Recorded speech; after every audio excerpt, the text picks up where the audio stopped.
ሰላም እንዴት ቆያችሁ? ውድ የስፖርት ቻናል ቤተሰቦቻችን የሰዓቱ መረጃ ደርሶናል። ምሽት ላይ የተደረጉ ሁለት ጨዋታዎች አሉ።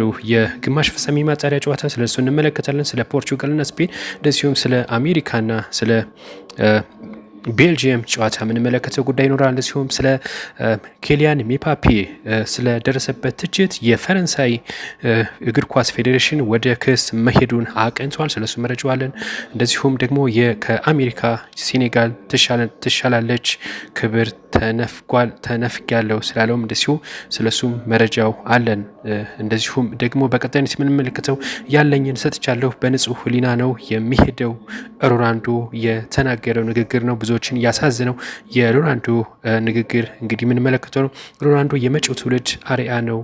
ሮድሪ ይህንን መልእክት አስተላልፏል። ስለሱም እነግራችኋለሁ። እንደዚሁም አሰልጣኝ ሮበርቶ ማርቲኔዝ ከኃላፊነት ለቀዋል። የፖርቹጋል ብሔራዊ ቡድን አሰልጣኝ ኃላፊነታቸውን መልቀቃቸው አሳውቀዋል። ዋንጫውን ለማሸነፍ ነበረ የመጣ ነው ፈርናንዴዝ ነው ይህን ያለው። እንግዲህ ስለ ፈርናንዴዝም ብዙዎችም እየተቹት ነው የሚገኙ። ስለሱ እነግራቸዋል። እንደዚሁም ሲልቫን ይቅርታ እጠይቃለሁ ሲል ነው የገለጸው። የስፔኑ ብሔራዊ ቡድን አምበል የሮድሪ ከጨዋታው በኋላ በበርናርዶ ሲልቫን ይቅርታ ጠይቋል የተባለው። ስለሱ መረጃው እነግራቸዋለሁ። ስፔን ሩብ ፍጻሜ እንግዲህ መቀላቀሏ ይፋ ሆኗል።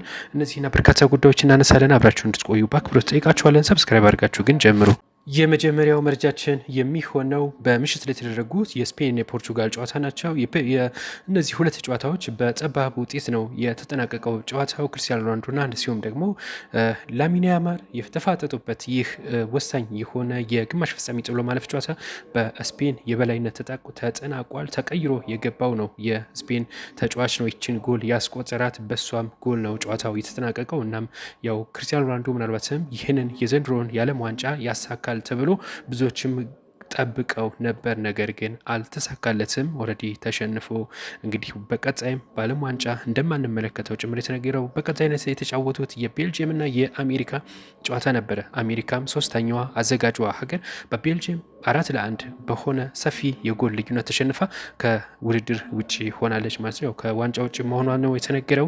በዚህ ጨዋታ ላይ ዶናልድ ትራምፕ በሚተለያዩ ውሳኔዎች ወስነው ነበር። በቀይ ካርድ ያየው ተጫዋችም እንደዚሁ እንዲሰለፍ መደረጉም ታውቆ ነበር። የቤልጅየም አሰልጣኞችም ሲተቹ ነበር ይህንን ጉዳይ። ያው ሆኖም በመጨረሻ ላይ ግን በቤልጅየም አሸናፊነት መጠናቀቁ ነው የተነገረው። እነዚህ ሶስቱ አዘጋጆች ሀገር ካናዳ፣ ሜክሲኮና አሜሪካ ከውድድሩ ውጭ ከዓለም ዋንጫ ውጭ ሆነዋል ማለት ነው።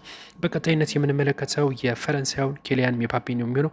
በቀኝ የተገዛ ከሚኖራዊ የፓራጓይ ሴናተር ጉዳዩን ወደ ሕግ ወስደነዋል። የፈረንሳይ እግር ኳስ ፌዴሬሽን ነው ይህንን የገለጸው። ፓራጓይ ሕዝብ አትወክይም ኬሊያን ሚፓፔን እንግዲህ በከፍተኛ ትችት ተችተው ነበር። የፓራጓይ ሴናተር ቀስቅሷል። ሚፓፔ በቀኝ የተገዛ ነው፣ አፍሪካዊ ነው፣ ጥቁር ነው የሚል አይነት ትችት ነው ያቀረቡት የፓራጓይ ሴናተር ማለት ነው። እናም የፈረንሳይ እግር ኳስ ፌዴሬሽን እንግዲህ ይህንን ጉዳይ ይህን የተናገረውን ሴናተር ወደ ሕግ ይዘውት እንደሄዱ ነው የተነገረው። የፈረንሳይ ፕሬዚዳንት ኢማኑኤል ማክሮን በጉዳዩ ላይ በሰጡት አስተያየት ሁሉንም ድጋፌን ታገኛለህ ሲሉ ድጋፋቸውን ገልጸውለታል ለኬሊያን ሚፓፔ ማለት ነው። ግን የፓራጓይ ሴናተር ክስ እንደሚመሰረትበትም ጭምር የተነገረው የ61 ዓመቱ ጠበቃ እና ተከፍተዋል እየተጠቀሙበትም ነው ሲል ነው እንግዲህ የገለጸው። ነገር ግን ይሄንን ክስ እንደሚመሰረቱም ጭምር የተነገረው አሰልጣኝ ሩዲ ጋርሺያ